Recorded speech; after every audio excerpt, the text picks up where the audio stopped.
नमस्कार दोस्तों, स्वागत है आपका एके जी की पाठशाला में। दोस्तों, आज इस वीडियो में आपके लिए टॉप 24 क्वेश्चन है जो कि आने वाले एग्जाम के लिए बहुत ही महत्वपूर्ण हो सकते हैं। इसलिए इस वीडियो को शुरू से लेकर अंत तक अवश्य देखिएगा। और जो भी साथी इस चैनल पर पहली बार विजिट कर रहे हैं, कृपया चैनल को आप लोग सब्सक्राइब कर लीजिए और वीडियो को लाइक कर दीजिए। तो चलिए शुरू करते हैं। आज का पहला प्रश्न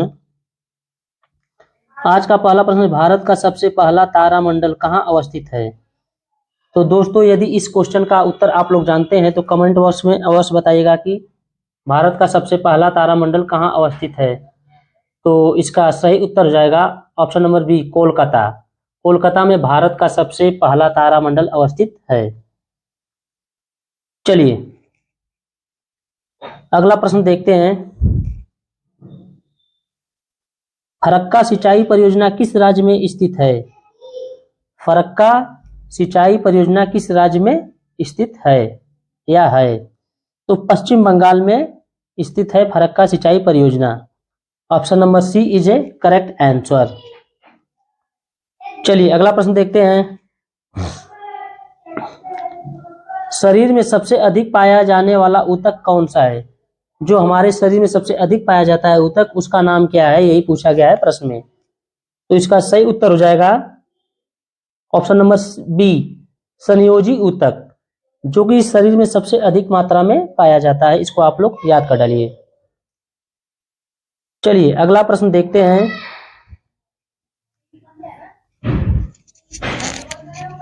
काला जार रोग किसके काटने से होता है? तो दोस्तों, इसका सही उत्तर हो जाएगा ऑप्शन नंबर सी, सेंड मक्खी के काटने से होता है। एक मक्खी जिसका नाम है सेंड, उसके काटने से कौन सा ज्वर होता है? कालाजार रोग होता है। अगला प्रश्न 5वें नंबर का, एलिफेंटा जलप्रपात कहां अवस्थित है? तो इसका सही उत्तर हो जाएगा ऑप्शन नंबर डी, मेघालय में। मेघालय राज्य में एलिफेंटा जलप्रपात स्थित है। Option number D is a correct answer. चलिए अगला प्रश्न। यदि ये वीडियो आप लोग को अच्छी लग रही हो तो वीडियो को लाइक कर दीजिए और चैनल को हमारे अवश्य सब्सक्राइब कर लीजिए। आप लोग के सपोर्ट से ही यह चैनल आगे बढ़ेगा, इसलिए आप लोग अपना सपोर्ट हमेशा बनाए रखें। तो 6वें नंबर का प्रश्न है, गीता रहस्य के रचनाकार कौन है? तो इसका सही उत्तर हो जाएगा बाल गंगाधर तिलक। गीता रहस्य के रचनाकार हैं Bal Gangadhar Tilak. Option number C is a correct answer. अगला प्रश्न, भारतीय रेल डीजल के इंजन का निर्माण कहाँ होता है या निर्माण कहाँ करता है? तो इसका सही उत्तर हो जाएगा option number A, Varanasi. Varanasi में होता है। चलिए अगला प्रश्न, भारत में सबसे पुराना अभ्यारण्य कौन सा है? सबसे पुराना अभ्यारण्य कौन सा है, यही पूछा गया है प्रश्न में। तो दोस्तों, इसका सही उत्तर हो जाएगा option number C, Jim Corbett, जो कि भारत में सबसे पुराना अभ्यारण्य है। अगला प्रश्न,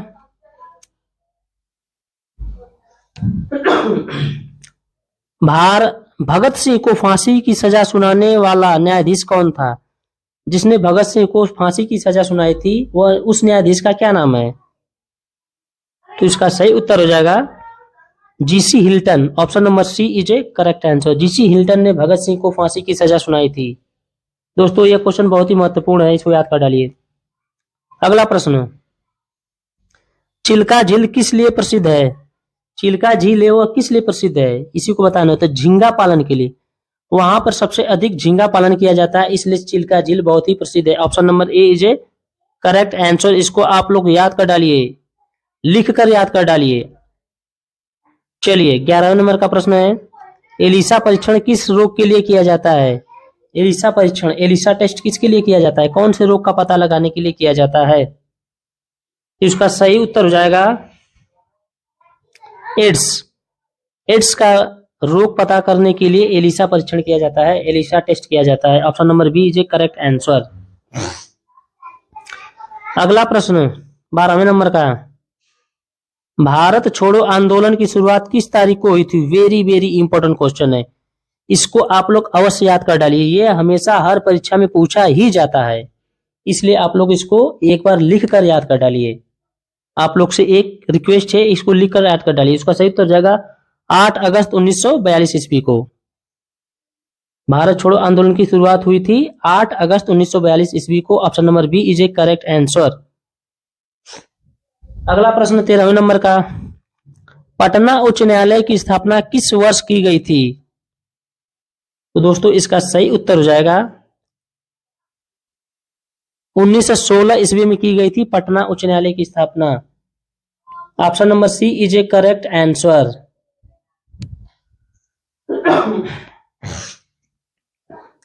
अगला प्रश्न, कोलार नामक जानवर कहां पाया जाता है? तो इसका सही उत्तर हो जाएगा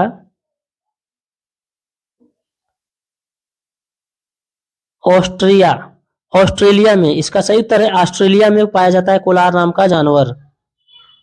अगला प्रश्न 15वें नंबर का, इंटीग्रल कोच फैक्ट्री किस राज्य में स्थित है?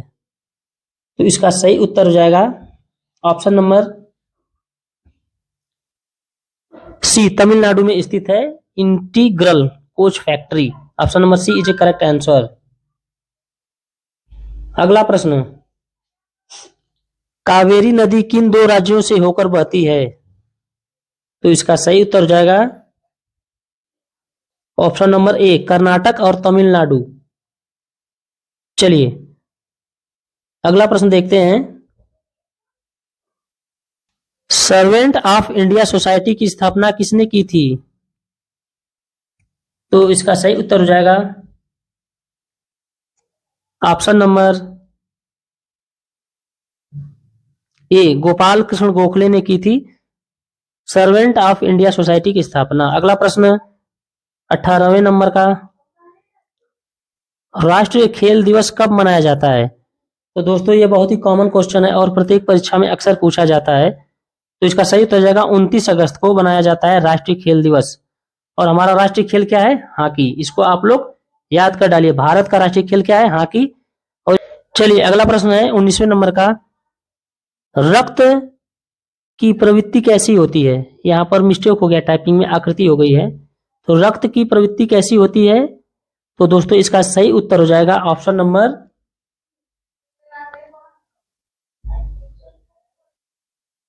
ए, क्षारीय।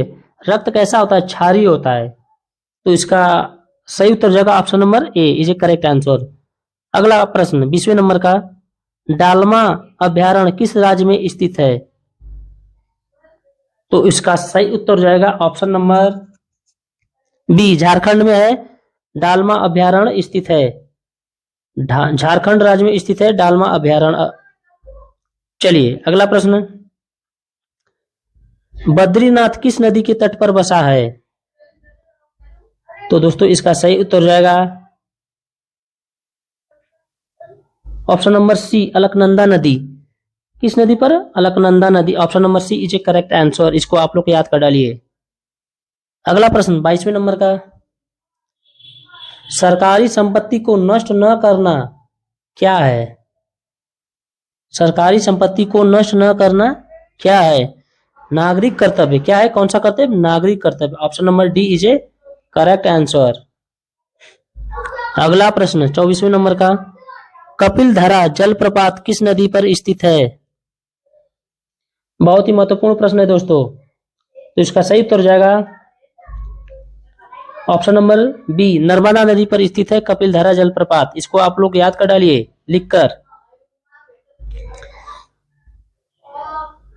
चलिए अगला प्रश्न 24वें नंबर का, भारत ने 1983 का विश्व कप क्रिकेट कहां खेला था?